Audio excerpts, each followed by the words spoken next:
Hey, salut les Lactée et bienvenue dans cette nouvelle Actu Allaité. Alors aujourd'hui, on va parler d'allaitement anthropologique, j'aime à dire. Je vous avais déjà fait une vidéo sur ce terme, même si ce n'est pas le terme employé dans l'article, pardon. Mais vous allez voir qu'on va parler d'allaitement anthropologique, autrement appelé, moi j'aime beaucoup moins, allaitement tardif, allaitement long, allaitement non écourté, sevrage non avancé, bref, voilà. D'allaitement anthropologique, hein, soyons d'accord. Surtout n'hésitez pas à taper allaitement anthropologique à pas de moi, vous allez comprendre pourquoi j'utilise très exactement ce terme et pourquoi je suis allergique aux autres. Je suis surtout allergique aux étiquettes sociales.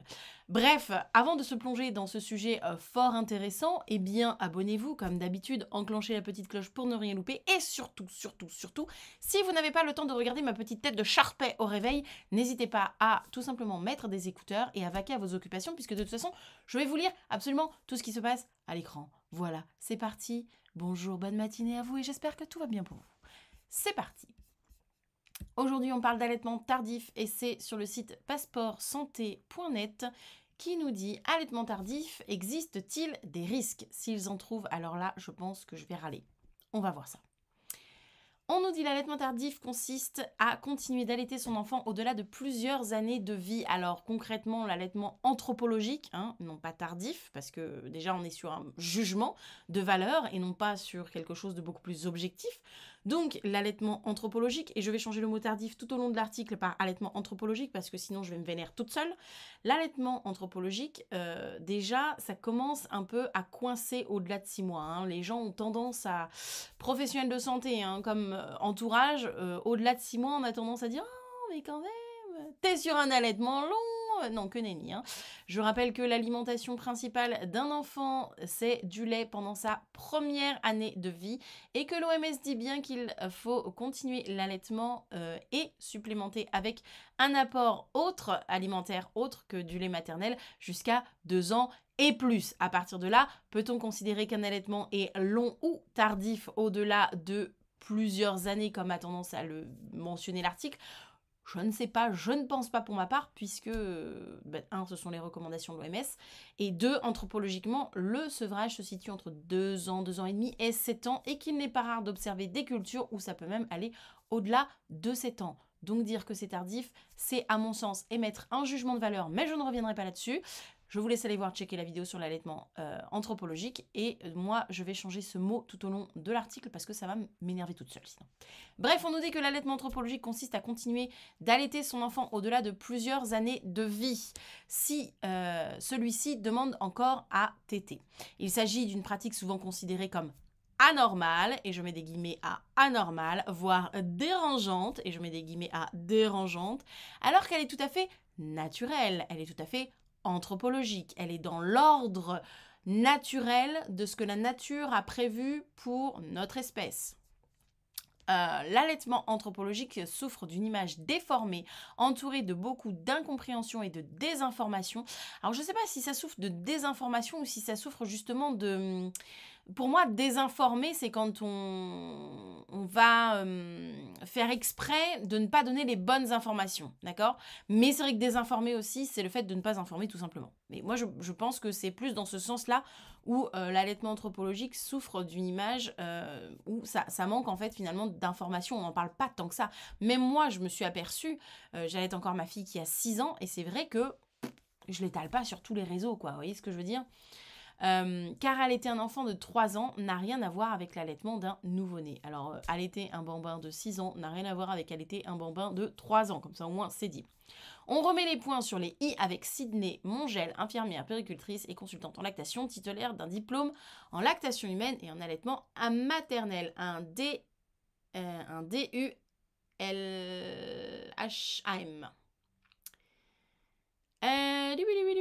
L'allaitement anthropologique dans notre société.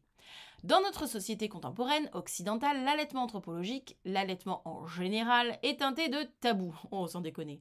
Si continuer d'allaiter un enfant de plus d'1 an est considéré comme inutile, alors allons jusqu'au bout, du coup, donner du lait industriel est donc considéré comme inutile, on est d'accord, hein?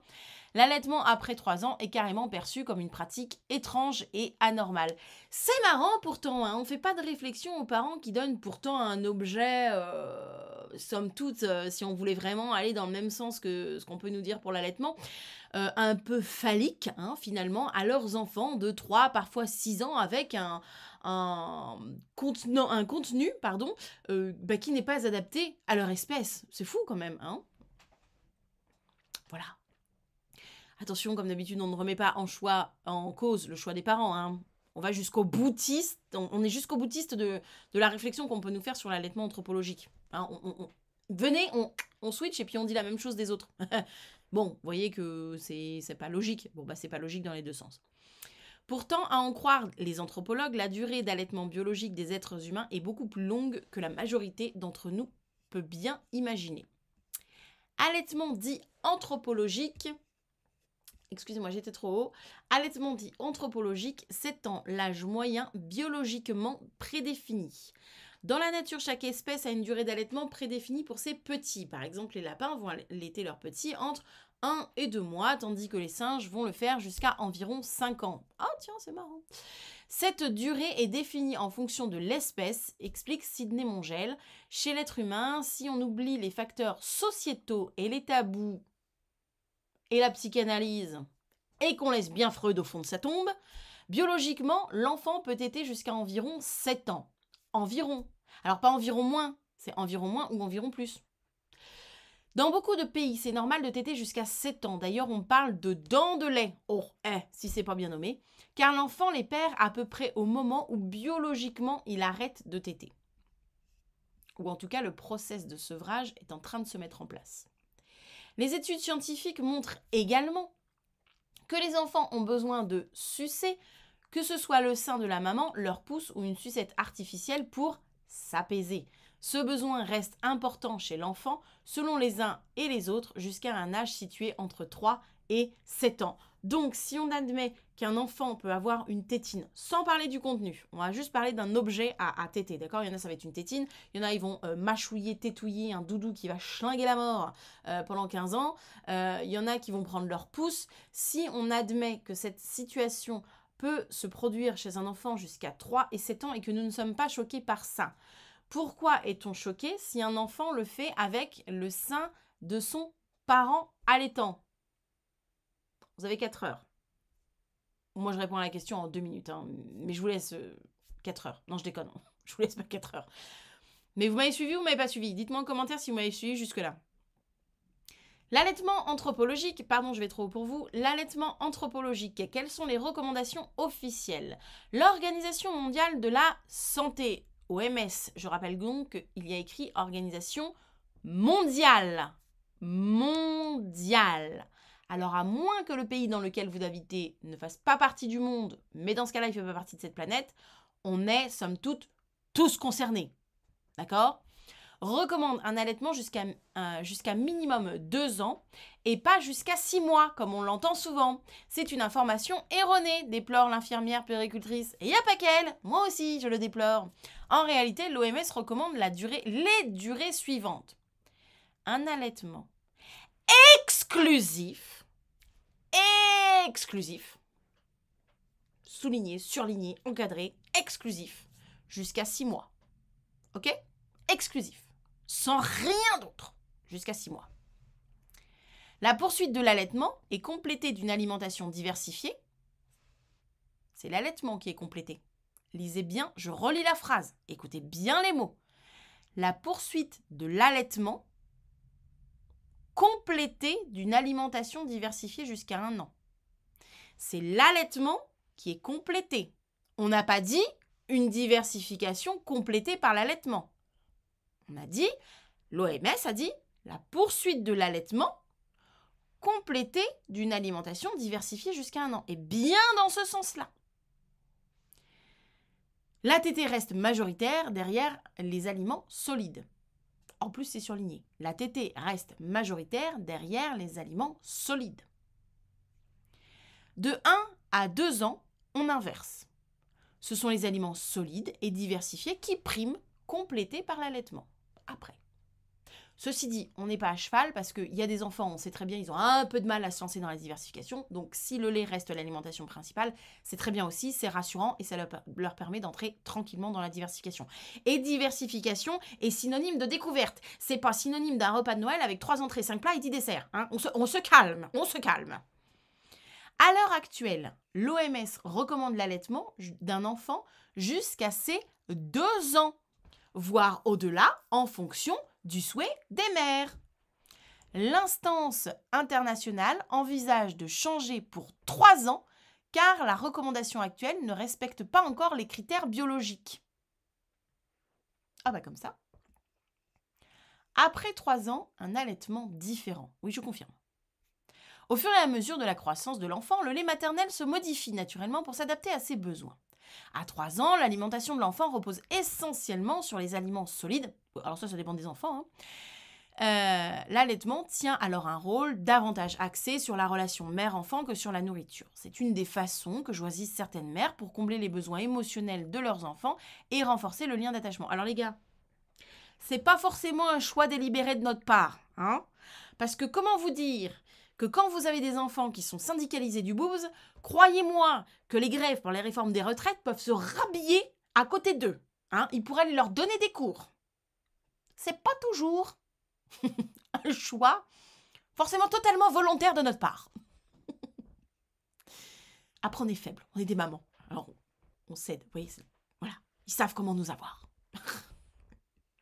Des vertus immunitaires et antidouleurs. Au bout d'un moment, l'allaitement, ce n'est plus de l'alimentation, précise Sidney Mongel. On trouve ça bizarre, mais quand on grandit, l'allaitement n'a plus un rôle nutritif. Je nuancerai en disant un rôle entièrement nutritif, parce que ma fille aime bien me rappeler quand même qu'elle a du lait. Il va plutôt apporter des bienfaits antidouleurs et immunitaires. Ce n'est pas seulement du réconfort mécanique, la composition du lait maternel fait qu'il agit comme un anesthésiant. Il joue aussi un rôle au niveau du cerveau pour libérer plus d'endorphines. Je rappelle d'ailleurs qu'entre 2 et 3 ans, il y a le fameux pic de croissance des 2 ans. Je vous ai déjà fait une vidéo à ce propos sur la chaîne, vous la retrouverez.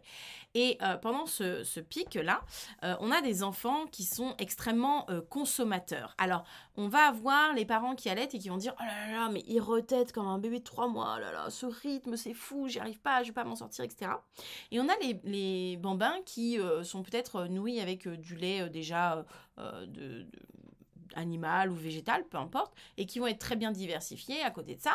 Et on a des parents qui vont te dire « Oh, mais il mange, oh là là, mais si c'est ça la crise d'ado, qu'est-ce que ça va être? Il va me vider les placards. » En fait, entre les 2 et 3 ans, le cerveau va connaître sa plus grande et plus grosse expansion neuronale. D'accord? Je vous la fais courte parce que vous avez la vidéo à ce sujet. Et en gros, le cerveau va emmagasiner tellement d'informations sur plein de domaines différents qu'il crame très très très très vite ce qu'il consomme. C'est-à-dire que, en gros, tu manges, c'est comme si tu mangeais, mais c'est directement dépensé dans toute ta dépense énergétique au niveau cérébral, parce que c'est l'expansion des neurones, etc. La création et l'expansion de neurones. Et en plus, pour protéger les neurones, il faut qu'il y ait une petite membrane autour, et cette membrane, elle a besoin d'oligosaccharides pour se former, et donc il leur faut beaucoup d'oligosaccharides pour pouvoir aussi fournir un petit peu les turbines là-haut. Donc effectivement, après 3 ans, mais bien après 3 ans, effectivement, on est sur un allaitement qui a un rôle moins nutritif. Je ne dirais pas qu'il a un rôle plus du tout nutritif, mais un rôle moins nutritif. Pourquoi je dis ça? Parce qu'à force d'accompagner des parents aussi, je me rends compte qu'il y a des enfants, par exemple, qui ont du mal à rentrer dans la diversification, d'accord? Et qui vont être encore allaités. Ou j'ai en tête une personne que je connais très très bien, où son enfant est autiste, diagnostiqué autiste, et donc a beaucoup de mal à manger, et elle l'allaite.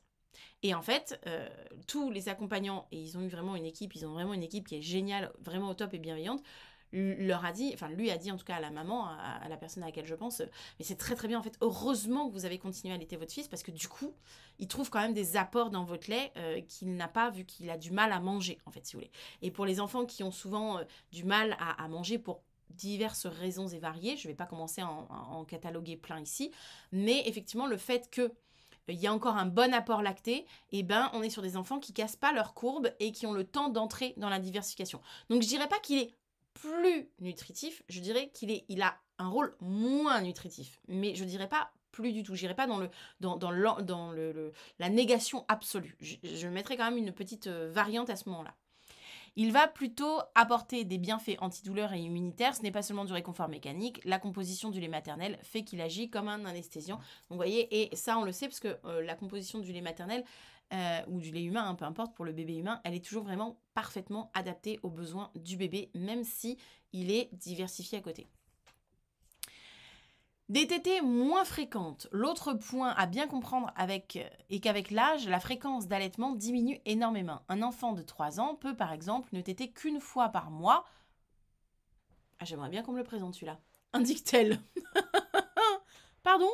Après 3 ans, bien souvent, les tétées qui restent sont les tétées d'endormissement pour rassurer l'enfant. Excusez-moi madame, avez-vous déjà accompagné des bambins de plus de 3 ans, parce qu'alors, pour en accompagner, ou pour aider les parents vers des sevrages en accompagnement, etc., on n'est pas sur 3 tétées à partir de 3 ans, et on n'est pas juste sur la petite tétée d'endormissement après 3 ans. Non. Ça marche vers 5 ans et demi, 6 ans. Par là, grosso modo. Mais pas avant. Remettons quand même les choses dans leur contexte. Ça manque un peu de pratique de terrain, cette histoire. D'autres fois, ce sont aussi des tétées réconfort parce que l'enfant est triste ou contrarié. Ça, je suis d'accord. On n'est plus forcément que sur des tétées nutritives. Mais par contre, on est sur bien plus de tétées que seulement 3 par jour. Il a fait une chute, il s'est fait embêter à l'école, etc. Effectivement. Les tétées les plus courantes ont lieu avant la naissance et le soir au coucher. Oui. À des moments où l'enfant ou les enfants ont le plus de mal à s'apaiser. J'allaite toujours mon fils, mais honnêtement, personne ne peut le deviner si je ne le dis pas exactement. J'allaite le soir au coucher, 1 fois par jour, pas de quoi en faire toute une histoire, témoigne Michel, maman d'un enfant allaité de 3 ans, dans un article de la Leche League en 2014. Très sincèrement, c'est pareil, si je dis pas que ma fille de 6 ans, elle est allaitée, on le verra pas, quoi. Les tétées, elles se font à la maison, sachant que maintenant, elle est suffisamment mature pour que je puisse largement lui demander d'attendre qu'on soit rentré si jamais elle en voulait une à l'extérieur, en lui disant bah non écoute profite du parc, on fait les courses, voilà, elle est largement assez grande maintenant pour le comprendre, pour l'entendre, et du coup effectivement les tétées se font dans l'alcôve familiale, et au final si je le disais pas, personne ne le saurait, quoi. Donc des tétées plus privées, exactement ce que je vous disais tout à l'heure. Les tétées réclamées par un enfant plus grand vont davantage rester dans la sphère privée. Un enfant après 3 ans ne va généralement pas demander à téter en public. Alors, il peut, attention, il peut, mais c'est justement aussi tout le jeu de l'apprentissage, de le faire grandir, etc. Et c'est de lui expliquer que ben non, là, on est dans un moment où peut-être on est au parc, on joue avec les copains, puis on fera la tétée tranquille en rentrant, qu'il prenne son temps pour s'amuser, parce qu'après, tout le monde va rentrer, donc il aura plus les copains, donc voilà. Donc, mais il peut encore arriver d'en donner dans des lieux publics, d'ailleurs, tétée en public, je viens de le voir. On dit dans des lieux publics, chère madame. Et effectivement, ça peut encore arriver, mais ça reste vraiment anodin et sporadique. Et en tout cas, même si on devait allaiter dans un lieu public, l'enfant est suffisamment grand pour que... mais même bébé, j'ai envie de vous dire, c'est déjà extrêmement discret. Alors là, en plus, avec un grand bambin, voilà, franchement, ça peut vraiment être encore plus discret. Ils sont très délicats avec ça, les enfants, finalement. Il s'agit plutôt d'un moment privilégié entre le parent et l'enfant. Souvent, le début de l'école marque le moment où beaucoup de mères ne se voient plus allaiter, c'est vrai. Mais pour celles qui souhaitent continuer, les spécialistes en lactation s'accordent à dire qu'il n'y a rien de négatif ni de dommageable pour l'enfant à continuer au-delà de 3 ans. Absolument rien du tout, rien. Et puis laissez Freud au fond de sa tombe. Enfin, je veux dire, c'est bon, ça va aller. Je suis intervenue il n'y a pas très très longtemps sur un post Instagram d'un papa qui se plaignait que sa femme justement reçoive des réflexions parce qu'elle allaitait encore leur petite fille, je crois, de 2 ans, un truc comme ça, 2 ans, 3 ans. Où j'ai dit qu'effectivement, elle avait bien le temps, que moi, ma fille avait 6 ans et qu'elle t'était encore. Et je ne sais plus ce qui m'a été répondu en commentaire. Je crois que je zappe, hein. Vraiment, moi, les trucs de haters, je les zappe. Mais en gros, que c'était genre une abomination que ma fille était encore à 6 ans, qu'il fallait que je la laisse tranquille. Et en fait, c'est fou parce que je me suis fait la réflexion, je me suis dit, mais en fait, cette personne n'a même pas conscience de ce qu'elle dit. C'est-à-dire que si elle se mettait de ma fenêtre à moi, j'aurais envie de lui dire, mais en fait, c'est pas à moi de lâcher ma fille, hein. C'est à ma fille de me lâcher. C'est moi qui suis victime de maltraitance et de violence. Pas elle. C'est elle qui me saute dessus et qui me tire sur mon t-shirt pour téter. C'est pas moi qui lui mets le sein dans la bouche. Donc c'est fou parce que les gens le voient vraiment que sous un seul axe et n'imaginent même pas que ça puisse venir de l'enfant. C'est-à-dire qu'il n'y a aucune projection parce que si ça vient de l'enfant, c'est forcément que c'est le parent qui lui a influencé ça, je ne sais pas comment dire ça autrement, dans sa tête. Et à aucun moment, ça peut être une prise d'initiative indépendante et totalement volontaire de l'enfant. C'est fou, hein. Comme si c'était les parents qui étaient comme ça sur leurs enfants, qui étaient en train de se l'accaparer, À aucun moment, ils s'imaginent qu'en fait, tu passes la porte parce que tu as été chez le coiffeur, tu te fais sauter dessus, littéralement tirer le t-shirt et ils sortent le boobs.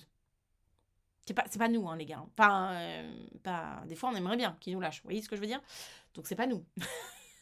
Mais non, ça viendrait pas à l'esprit des gens. Je ne sais pas s'il y a des allaitements anthropologiques dans la salle, dans la team lactée. Je ne sais pas s'il y a des allaitements anthropologiques. En tout cas, n'hésitez pas à témoigner. N'hésitez pas à dire comment ça se passe pour vous.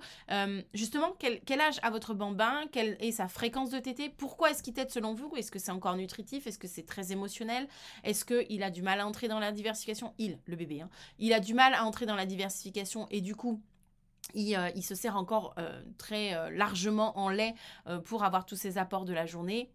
Voilà. N'hésitez pas à témoigner en commentaire. Comme d'habitude, on échange le tout dans la bienveillance. Sur ce, moi, je vous fais de gros bisous. Je vous souhaite une bonne journée pour ceux qui ont l'application À pas de moi allaitement. Et on est de plus en plus nombreux et nombreuses. Et ça me fait franchement très plaisir. C'est une application qui vit super bien.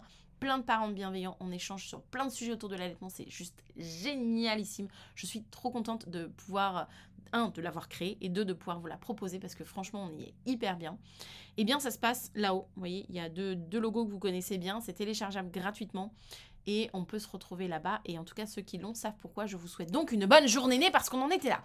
Je vous souhaite une bonne journée née, je vous souhaite une douce voie lactée et je vous dis à demain pour une prochaine actualité. Allez, ciao!